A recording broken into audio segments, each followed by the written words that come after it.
घमंडी इंसान मर जाएगा लेकिन झुकना पसंद नहीं करेगा और ये घमंडी उसको ले डूबता है। अपने आप को सबसे अलग समझना, अपने आप को ज़्यादा होशियार समझना कि मेरे जैसा कोई नहीं है, मैं सबसे अलग रहता हूँ और ना मुझे किसी से कोई मतलब है, सब जाएं भाड़ में।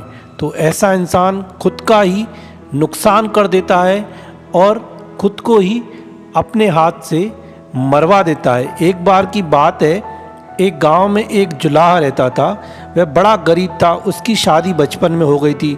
बीवी आने के बाद घर का खर्चा बढ़ने लगा, यही चिंता उसे खाई जाती। फिर गांव में एक दिन अकाल पड़ा, लोग कंगाल हो गए। जुलाहे की आय एकदम ख़त्म हो गई थी। उसके पास शहर जाने के सिवाय कोई चारा ना रहा। शहर में उसने कुछ महीने छोटे मोटे काम किया, थोड़ा सा पैसा कमाया और वापस गांव की तरफ चलने लगा। उसे पता चला कि अब अकाल ख़त्म हो गया है और वह गांव की तरफ चलने लगा। रास्ते में उसे एक जगह सड़क के किनारे पर एक ऊँटनी नजर आई। ऊँटनी बीमार पड़ी थी और उसको बड़ी दया आ गई।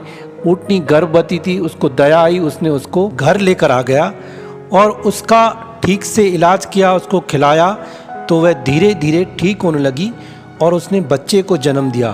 ऊँट बच्चा उसके लिए बड़ा भाग्यशाली साबित हुआ। कुछ दिनों के बाद ही एक कलाकार गांव के जीवन पर चित्र बनाने वाली उसी गांव में आया।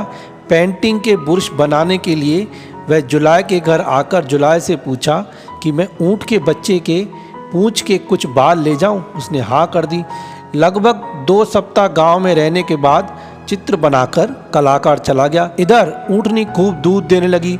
जुलाहा उसे बेचने लगा। एक दिन वहाँ कलाकार गांव में लौटकर आया और कहा, आपके द्वारा दिए गए जो ऊँट की पूंछ के बाल दिए थे उससे मेरी पेंटिंग बहुत अच्छी चली और मुझे बहुत पैसे भी मिले और उसको बहुत सारे पैसे दिए। जुलाहा खुश हो गया क्योंकि कलाकार ने उन चित्रों से बहुत पुरस्कार जीते थे और उसके चित्र अच्छी कीमतों में बिके थे। जुलाहा उस ऊँट के बच्चे को अपना भाग्य का सितारा समझ लगा।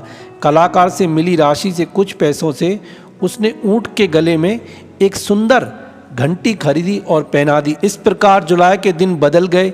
वह अपनी दुल्हन को भी एक दिन गौना करके ले आया। ऊँटों के जीवन में आने से जुलाहे के जीवन में सुख आया। उससे जुलाहे के दिल में इच्छा हुई कि क्यों ना मैं ऊँटों का धंधा करूं और अपनी पत्नी से पूछा तो उसने भी कहा सही है। फिर उसने कुछ ऊँट लिए और उन ऊँटों को वह बेचने लगा और उनसे कुछ काम भी करने लगा। धीरे धीरे ऊँटों की संख्या भी बढ़ी और वह बड़ा पैसे वाला बन गया। जिसके गले में घंटी बांधी थी वह सबसे अकड़ कर चलता था। तो एक बार ऊँटों ने उससे पूछ लिया कि तू सबसे अलग क्यों चलता है, हमारे साथ नहीं चलता, हम जंगल में चरने जाते हैं, तू अलग अलग रहता है। बोला, मैं स्पेशल हूँ, मैं सबसे अलग हूँ, तुम्हारी तरह बेकार नहीं हूँ, मेरी हर क्रिया तुमसे अलग है। इतना कहना था तो उन ऊँटों ने उसको छोड़ दिया। जिस जंगल में वह चरने जाते थे उधर एक शेर रहता था और वह शेर इंतजार में रहता था कि कैसे इनके ऊपर हमला करूँ ऊँटों को। तो उसने उस घंटी वाले को देख लिया जो सबसे अलग चलता था और उसने प्लान बनाया कि अगले दिन यह अलग रहता है, इसके ऊपर आक्रमण करूँगा। अगला दिन हुआ, ऐसा ही हुआ। वह सब जंगल में चरने गए तो वह सबसे घंटी वाला घंटीधारी ऊँट सबसे अलग चल रहा था। वापस जाने लगे तो सब आगे आगे थे, ये पीछे मज़े से अकेला चल रहा था, उनके झुंड में नहीं चल रहा था, अपने आप को स्पेशल समझ रहा था। बस उसी समय शेर ने उसके ऊपर हमला किया और उसको ख़त्म कर दिया।